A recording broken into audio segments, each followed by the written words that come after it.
Il-budget imħabbar huwa għallum u għall-futur.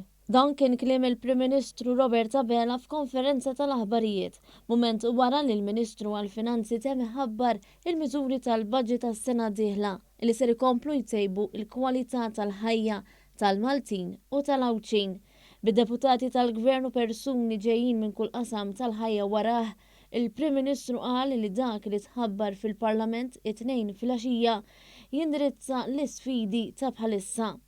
F'diskors ottimist, Dr. Abela qal li l-budget jaħseb għal-futur għaliex jagħti ċertezza u stabilità lin-negozji u lill-familji, speċjalment għax ser jagħti serħan il-moħħ bl-għajnuna kbira li joffri fil-qasam tal-enerġija.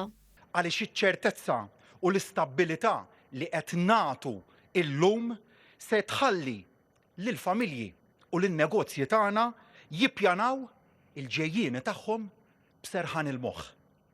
Il-Prim Ministru saħaq li l-budget 2023 huwa mimli miżuri ġodda u oħrajn innovattivi mill-manifest Malta flimkien li l-poplu ta' mandat b'saħħtu fuq u f'Marzu li għadda.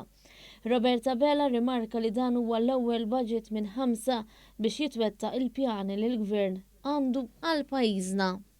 Illum erġajnu rejna li aħna konna, għadna u se nibqgħu forza progressiva li għandha ruħ soċjali. Għalhekk budget wara l-ieħor inwarbu fil-ġemp l-awsterità u nżidu is-sosten tagħna lin-nies. Illum ħabbarna budget bl-akbar investiment rikurrenti fl-edukazzjoni, fis-saħħa u fil-politika soċjali.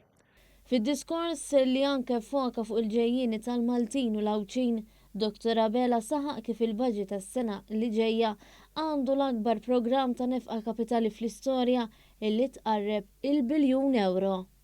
Fl-aħħar ġimgħat, sfortunatament ngħid, kien hemm min ipprova jbeżża billi jgħid li ġej lis-sikkar taċ-ċinturin. Minflok, illejla ħabbarna budget bl-akbar programm ta' nefqa kapitali fl-istorja, 920 miljun euro. Investiment f'ċentri tas-saħħa ġodda, f'iskejjel moderni, f'tisbieħ u tkabbir ta' ġonna u parks nazzjonali u fi proġetti li se jgħinu fid-diġitalizzazzjoni u d-dekarbonizzazzjoni ta' pajjiżna. Bil-Berġa ta' Kastilja fl-isfond, Dr. Abela ta' eżempju ta' koppja anzjana bil-pensjoni minima li bil-miżuri introdotti ser ikollhom żieda ta' kważi 1100 euro fis-sena fit-dħul tagħhom.